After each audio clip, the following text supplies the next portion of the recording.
Major Guevara, you are probably the outstanding exponent of guerrilla war in the Western Hemisphere, and you have said that the problems of revolution in Latin America will be settled by bullets rather than by ballots.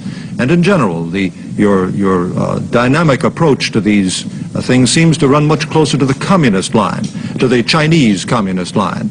Also, Cuba has never signed the treaty banning nuclear weapons tests in the outer atmosphere, in the atmosphere, and in the sea.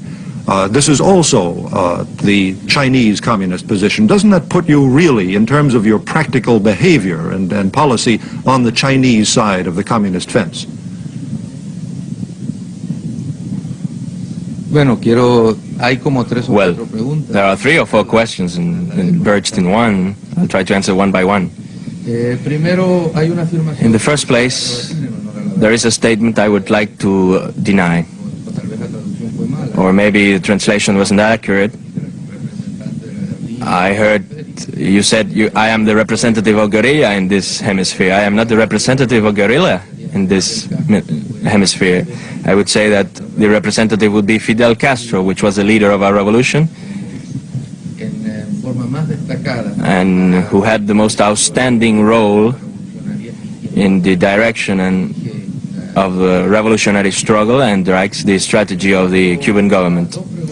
As regards the 2 other specific questions, we do not have to participate in the controversy because they are very specific problems. The problem of peaceful transition to socialism, we do not discuss it as a theoretical question, but in America it is very difficult and it's near the impossible. That is why specifically in America we say that the road to the liberation of peoples, which will be the road of socialism, will go through bullets in almost all countries. And I can make a prophecy with tranquility that we will see it.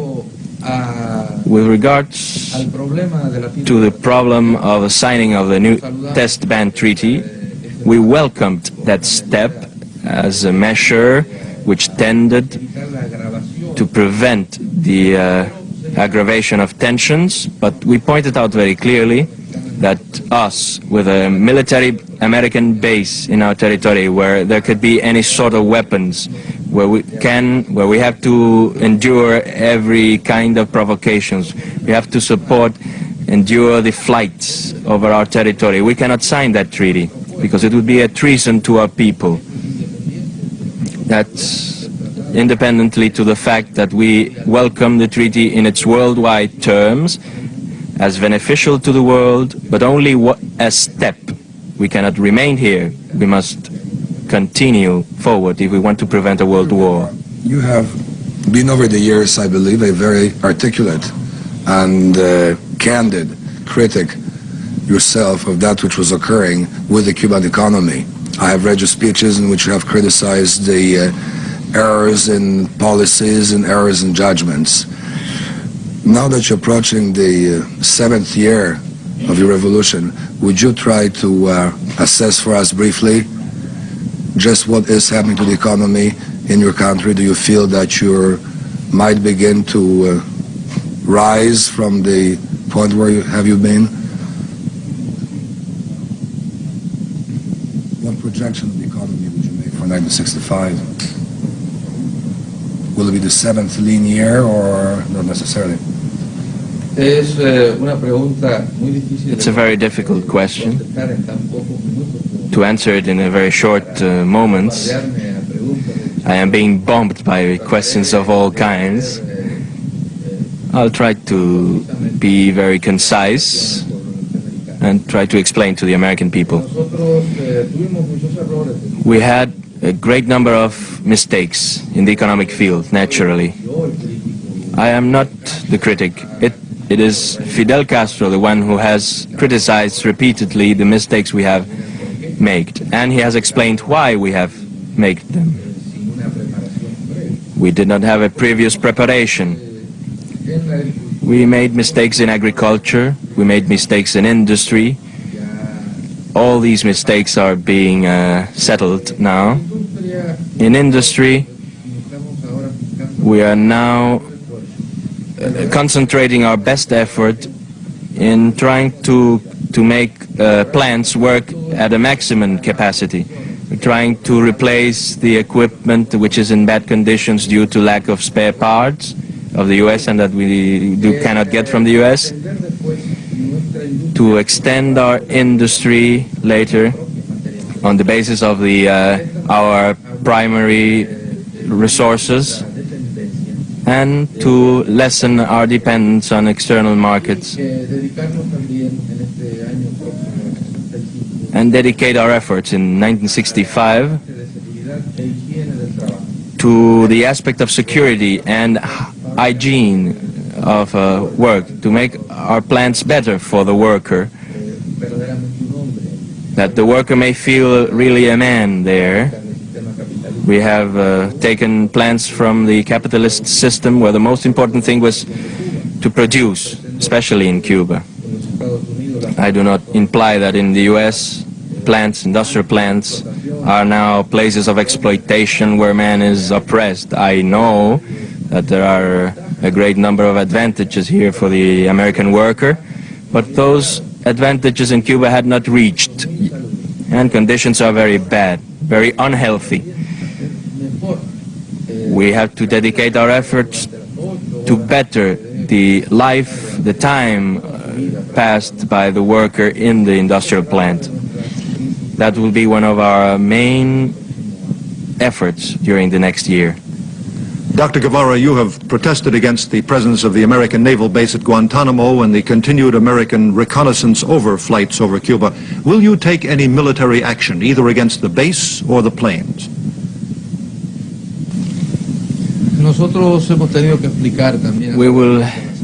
We had to explain at the assembly the other day that we do not boast. We know the power of the U.S. We do not fool ourselves about this power. We say that the U.S. government wants us to pay a very high price for this unstable peace we enjoy today. And the price we are in a position to pay comes only to the frontiers of dignity, not beyond. If we had to kneel in order to live in peace, they will have to kill us before. If they do not want to go to that point, we will continue to living in the best way possible, that is, in this not peaceful coexistence that we have today with the U.S. What does that mean in terms of practical diplomacy, Major? What do you propose to do?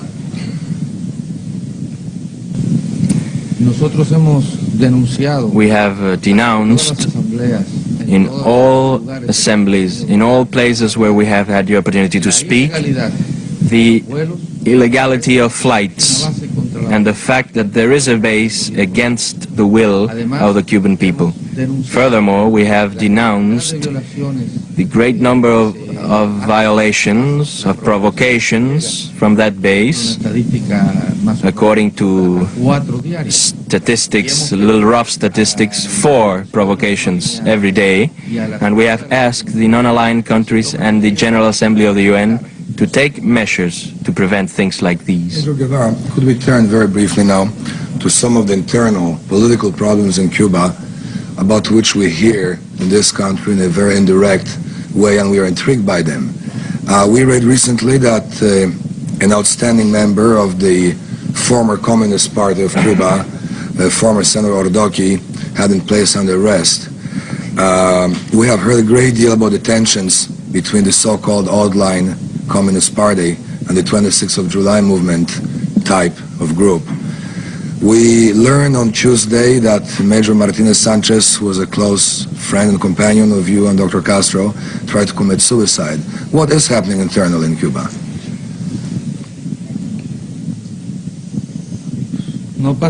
There's nothing happening which we cannot say publicly.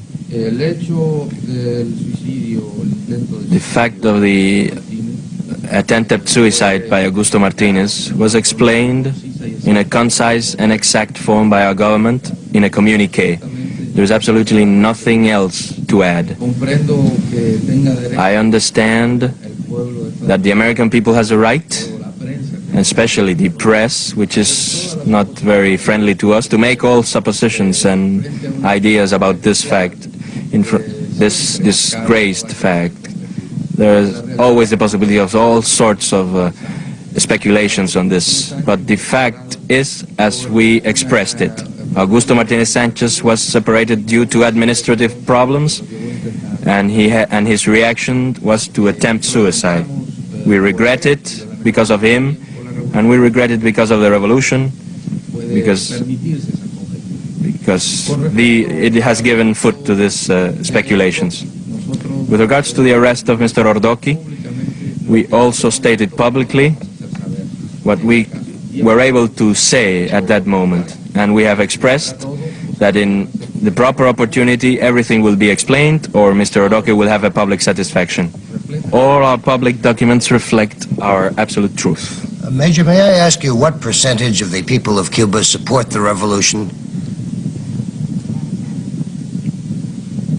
Well, there is a joke which you made with you circulated. I don't know if you want to refer to the joke about the Castro brothers. You have 10 seconds. In 10 seconds, it's very difficult. In this moment, we do not have elections, but the great majority of the Cuban people supports its government. Thank you, Major Guevara, for being here to face the nation.